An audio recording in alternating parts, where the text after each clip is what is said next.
इस कार्यक्रम के पुण्यार्जक हैं के जैन, सुधा जैन, रचित जैन, लिपि जैन एवं अव्याना जैन नोएडा, श्रीमती नीनू लोकेंद्र, सिद्धि Jain Murar Gwalior, Shrimati Trishala Jain, doctor Monika, doctor Neeraj Jain, Nikhil Sejal Paschim Vihar Delhi, Shrimati Santosh Jain, Shri Vishal Chand Jain, Shrimati Poonam Jain, CMA Pankaj Jain, Amit Jain, राशि जैन, उन्नति जैन, सेक्टर 37 नोएडा, पारसमल, इंदिरा देवी, संजय, विनीता, अजय, नीतू बाकलीवाल सूरत, श्री विनोद जैन मिलेनियम, श्रीमती नीता जैन, समस्त गुरु भक्त परिवार फिरोजाबाद। धर्म स्नेही सत श्रद्धालु यहाँ पर उपस्थित आप सभी भव्यवर पुंडरीक पुण्यात्मा महानुभाव, आचार्य भगवान समंतभद्र स्वामी द्वारा विरचित रत्न करंडक श्रावकाचार की वाचना में सप्तम अधिकार यहाँ देख रही थी, जिसमें श्रावक की 11 प्रतिमाओं का लक्षण बताया जा रहा है। प्रथम, द्वितीय, तृतीय प्रतिमा का लक्षण देखने के उपरांत आज चतुर्थ प्रतिमा का स्वरूप देखें। आचार्य महोदय श्रावक की आचार संहिता का वर्णन करते हुए उसे वैज्ञानिक तरीके से स्पष्ट कर रहे हैं कि ये चतुर्थ प्रतिमा, इसका नाम है प्रोषदोवास प्रतिमा, इसका क्या महत्व है, इस प्रतिमा का पालन करने से क्या लाभ है। कौन कौन सा लाभ है? शारीरिक लाभ, मानसिक लाभ, धार्मिक लाभ, सामाजिक लाभ, आध्यात्मिक लाभ, सैद्धांतिक लाभ, कैसे कैसे लाभ हो सकते हैं। तो यहां पर आचार्य महोदय वैज्ञानिक विश्लेषण करते हुए इसका स्वरूप बता रहे हैं। पहले इस कारिका का उच्चारण कर लें, बाद में इसकी व्याख्या देखें।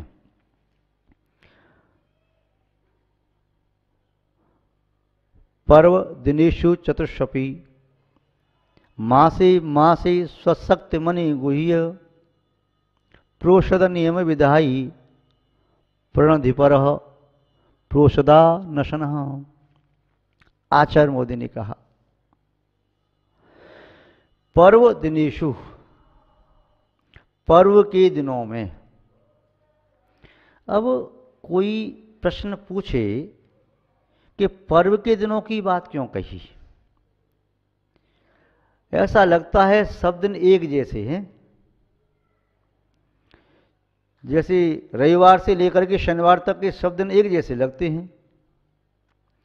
उन्हें लगते हैं जिनके जीवन में कोई विशेषता नहीं। जिनके जीवन में विशेषता है उनके लिए दिन भी विशेष होते हैं। विद्यार्थियों से पूछिए, सरकारी कर्मचारियों से पूछिए कि सातों दिन एक जैसे हैं कि अलग अलग हैं। वह कहेंगे रविवार विशेष है, छुट्टी मिलती है। व्यापारी से पूछिए, जिस दिन उसका मार्केट बंद रहता है सप्ताह में एक दिन, वह दिन उसके लिए विशेष है, चाहे सोमवार या मंगल, बुध, गुरु, शुक्र, शनि। या उस व्यक्ति से पूछिए जो मृषनाथ स्वामी का भक्त है, उसके लिए शनिवार विशेष माना जाता है। जो चंद्रप्रभु भगवान का भक्त है वो सोमवार को विशेष कहता है। जो वासु स्वामी की भक्ति विशेष करता है वो कहता है मंगलवार मेरे लिए विशेष है। कोई शांतनाथ की भक्ति करता है, कोई एकनाथ की भक्ति करता है, कोई मल्लनाथ की, कोई पद्म प्रभु भगवान की, कोई पार्श्वनाथ की। तो सब अपनी अपनी अपेक्षा से जिसमें कोई विशेषता होती है उसके लिए दिवस, मास, पक्ष, तिथि, अयन, ऋतु, नक्षत्र सब विशेष विशेष होते हैं। यदि हम सामान्यतया देखें स्वर्ग के देव की अपेक्षा से या नरक के नारकी की अपेक्षा से, तो दिनों में कहीं कोई अंतर नहीं आ रहा। ऐसा लग रहा है सब दिन एक बराबर हैं। वहाँ पर ज्योतिष ग्रहों का चर क्षेत्र नहीं है कि सूर्य चंद्र का उदय हो, अस्त हो, दिवस आया, रात्रि आ गई, ये नक्षत्र आया। मध्यलोक के दिवस और रात्रि के माध्यम से ही नरक और स्वर्ग में दिनों की गणना की जाती है, रात्रि की गणना की जाती है, मास, अयन, ऋतु, पक्ष आदि की गणना, और वर्ष, संवत्सर, शताब्दी और जो आगे समय की इकाइयाँ हैं उन सब की गणना की जाती है। महानुभाव, जैसे एक सामान्य कृषक है उसके लिए भी कुछ विशेष दिन होते हैं, विशेष पर्व होते हैं। अब फसल आ गई विशेष समय, अब दूसरी फसल आ गई विशेष समय, अब तीसरी फसल आ गई विशेष समय, अब बोने का समय आ गया विशेष समय। सब दिन एक जैसे नहीं होते।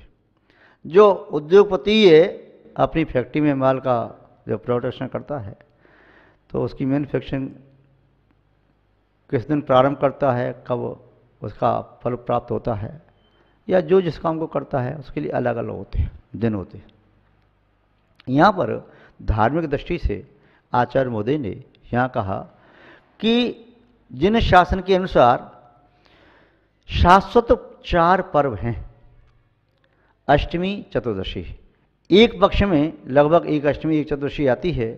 आप कहेंगे लगभग क्यों कहा, कभी कभी तिथि 2 भी हो जाती हैं, कभी कभी टूट भी जाती है। इसका आशय है सूर्योदय से अगले सूर्योदय तक जो रहे पूर्ण तिथि हो जाती है।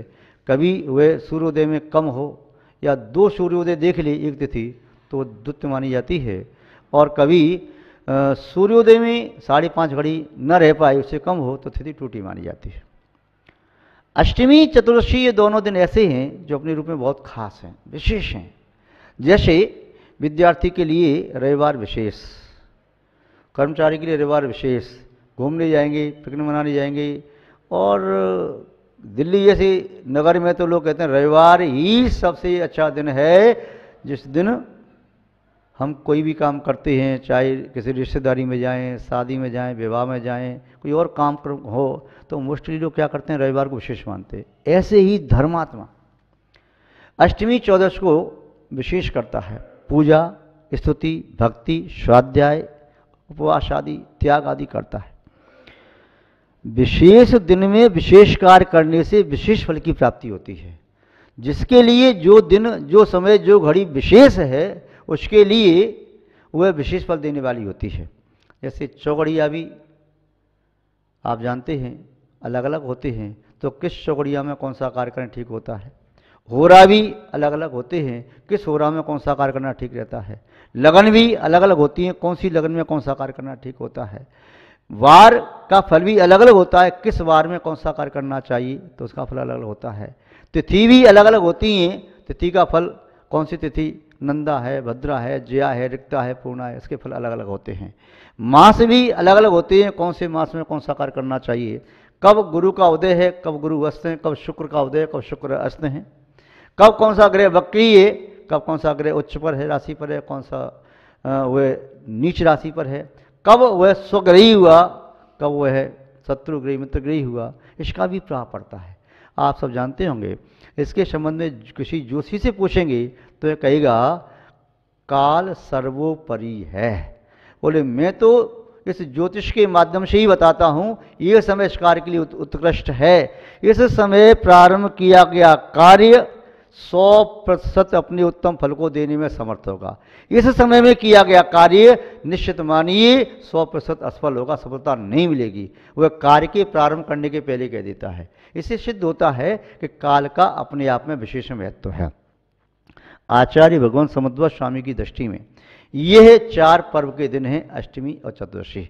पूर्व में अपन शास्त्र पढ़ते हैं तो उसमें उल्लेख मिलता है, कोई श्रेष्ठी नित्य 10 स्वर्ण मोहर से पूजा करता है, अष्टमी को 20 से करता है, चतुर्दशी को 40 से करता है, या पूर्णमासी को इतने से करता है। तो ये पूर्णिमा तिथि चंद्रमा पूरा होता है, अमावस्या तिथि चंद्रमा शून्य हो जाता है। तो इनके अलग अलग प्रभाव पड़ते हैं, क्योंकि इसका प्रभाव प्रत्यक्ष में देखा जाता है और व्यक्ति के चित्त में भी आनंद आता है, कभी आनंद की कमी होती है।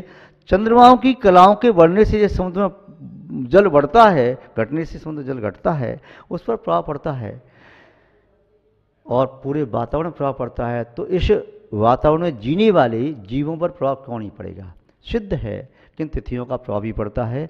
विशेष तिथि पर यदि हम विशेष साधना करते हैं तो विशेष फल की सिद्धि होती है।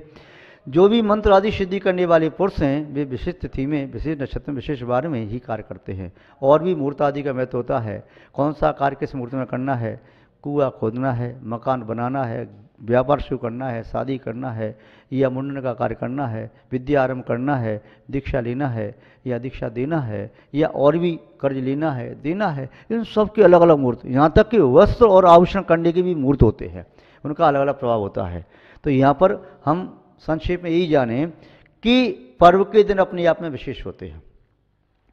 यदि कोई व्यक्ति अपने घर में हलवा, पूड़ी, खीर, विशेष प्रकार की सब्जियाँ, मिष्ठान, पकवान बना करके कभी भी खाए तो उनका स्वाद तो वैसा ही होता है, किंतु पर्वों के दिन में विशेष रूप से क्यों खाता है? अरे पर्व आ रहा है, 4 दिन 8 दिन पहले से भूमिका बनती है, आनंद आना शुरू हो जाता है। वही मिष्ठान यदि बाद में खाए तो उतना आनंद क्यों नहीं आता?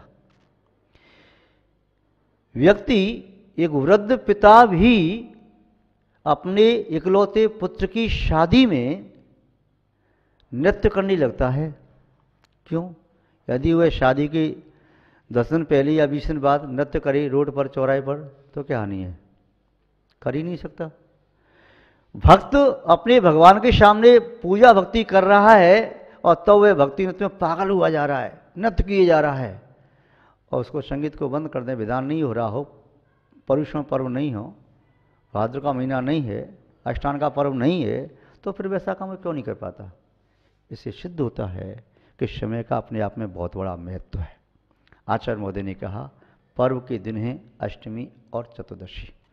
अष्टमी को उपवास करने से व्यक्ति की धारणा है अनादिकालीन, वह जीव जो अष्टमी को उपवास करता है 8 प्रकार के कर्मों से मुक्ति प्राप्त कर लेता है, सिद्धों के 8 गुणों को प्राप्त करने में समर्थ होता है। चतुर्दशी को उपवास करता है, उसकी धारणा है, अनादिकाल से शास्त्रों में भी उल्लेख है कि वह 14 गुणस्थानों को पार करने में समर्थ होता है। तो इसलिए ये दोनों शाश्वत पर्व हैं। आचार्य महोदय कह रहे हैं कि पर्व दिनेषु चतुर्षु अपि, चारों में भी, दोनों अष्टमी दोनों चतुर्दशी, मासे मासे, प्रत्येक महीने में। ऐसा नहीं कि मैं अष्टमी चतुर्दशी को उपवास तो करूँगा किंतु चैत वैशाख जेठ आषाढ़ 4 महीने को छोड़ करके, ऐसा नहीं, छोड़ना नहीं है। वहाँ गर्मी ज़्यादा पड़ती है, मैं उसको छोड़ करके फिर चातुर्मास में कर लूँगा, वो 4 के 8 कर लूँगा, नहीं, प्रत्येक महीने में करना है। ऐसा नहीं हो सकता कि भोजन करने बैठे तो उस समय चलो कल हमें दूसरा काम है, परसों भी बाहर जाना है, तो 4 दिन का भोजन 1 दिन में कर लें, या 4-5 दिन हम काम में व्यस्त रहेंगे तो भोजन न करके 6वें दिन आराम से भोजन कर लेंगे हम। ऐसा नहीं हो सकता। जैसा आपने नियत किया है कि 24 घंटे में 2 बार भोजन लेना है, तो कब लेना है उसका भी समय नियत है। ऐसा नहीं कि भोजन के समय को टाल के भोजन करोगे तो स्वास्थ्य प्रतिकूल हो जाएगा, विशुद्धि नहीं बढ़ेगी और आप एक उन्मत्त और पागल जैसे बन सकते हैं और आपकी समस्त जीवनचर्या अस्त व्यस्त हो सकती है। इसलिए समय पर ही उपवास करना। तो यहाँ पर दिया चारों ही पर्व, ऐसा नहीं चौथी प्रतिमा का पालन करने वाला व्यक्ति वह 1 महीने की अष्टमी चतुर्दशी उपवास कर लिए, तो दूसरे महीने में अब मेरे बस की नहीं है, नहीं, शक्ति अनुसार करना है। विशुद्धि जब अंदर में बढ़ती है तो विशुद्धि से शोषण बढ़ता है, वीर्यांता कर्म का शोषण बढ़ता चला जाता है, शक्ति आती है। जिस व्यक्ति ने जीवन में कभी एक आसन नहीं किया, पहली बार उपवास किया दीक्षा के समय का उपवास, उस व्यक्ति की सामर्थ्य अब कहाँ से आ गई कि 2-2 4-4 दिन के उपवास कर ले? सामर्थ्य कहाँ से आ गई कि एक पक्ष के 1 सप्ताह के उपवास कर ले? सामर्थ्य अंदर से आई। हमारी आत्मा में अनंत शक्ति है। जो व्यक्ति घबराता मेरे से नहीं होगा, मैं ऐसा नहीं कर सकता, वह नहीं कर सकता। इसीलिए जीवन में कभी भी अपने मुख से अपने लिए तो कम से कम नकारात्मक मत बोलो, मैं ऐसा नहीं कर सकता। अच्छे कार्य के लिए बोलो, हाँ मैं ऐसा कर सकता हूँ, मुझे उम्मीद है, श्योर है कि मैं जीवन ऐसा करके रहूँगा, मुझे जीवन इस प्रकार का करने का अवसर प्राप्त होगा ही होगा। सकारात्मक सोच रखो, कभी नकारात्मक सोच मत रखो। नकारात्मक सोच हमारी शक्ति को क्षीण करती है, हमें उद्देश्य भटकाती है और हाथ में आई सफलता को भी वे जिस प्रकार नष्ट कर देती है, जैसे सच्छिद्र घट में पानी निकल जाता है, ऐसी नकारात्मक सोच से हमारी ऊर्जा शक्ति, कार्य शक्ति, कार्य क्षमता सब नष्ट हो जाती है।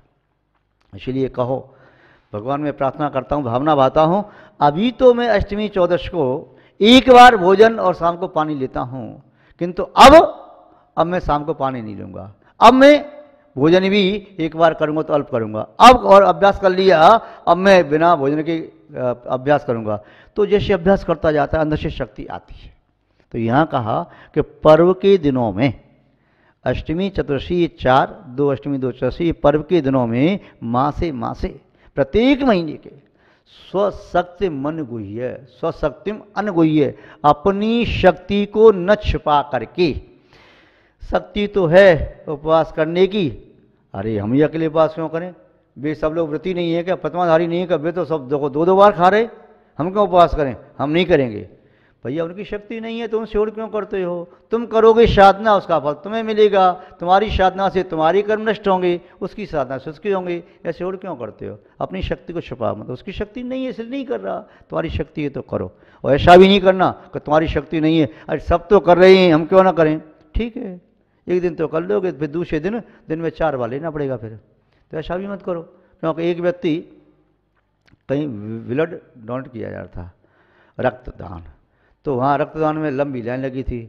एक दुबला पतला व्यक्ति आ गया, अड़ गया, मैं भी रक्तदान करूँगा। लोगों ने बहुत समझाया, भैया रक्तदान तुम नहीं कर पाओगे, तुम्हारा शरीर बहुत कमज़ोर है, तुम दुबले पतले हो। नहीं मैं तो करूँगा, सब कर रही है, मैं ही अकेला क्यों रह जाऊँ? देखो सब लाइन में लगी हैं। उसको बहुत समझाया पर नहीं माना, जिद पर अड़ गया, मैं दूंगा। ठीक है, डॉक्टर ने कहा जब नहीं मानता तो ठीक है। तो उसके शरीर में से एक बोतल खून निकाल लिया। जैसे पूरी बोतल भर भी नहीं पाई थी कि उसे मूर्छा आ गई और बेहोश होकर गिर पड़ा। लोगों ने कुछ हिलाया डुलाया, पानी डाला, हवा की, तो वो होश में नहीं आया। उसके बाद उस व्यक्ति को उसमें लाने के लिए ठीक है, इसके शरीर में खून की कमी आ गई, कहीं मर न जाए, इसलिए फिर एक बोतल खून चढ़ाया, तब भी उसमें नहीं आया। दूसरी चढ़ाया तभी उसमें, तीसरी चढ़ाया, फिर 3 बोतल खून चढ़ाने पर तो वो होश में आया।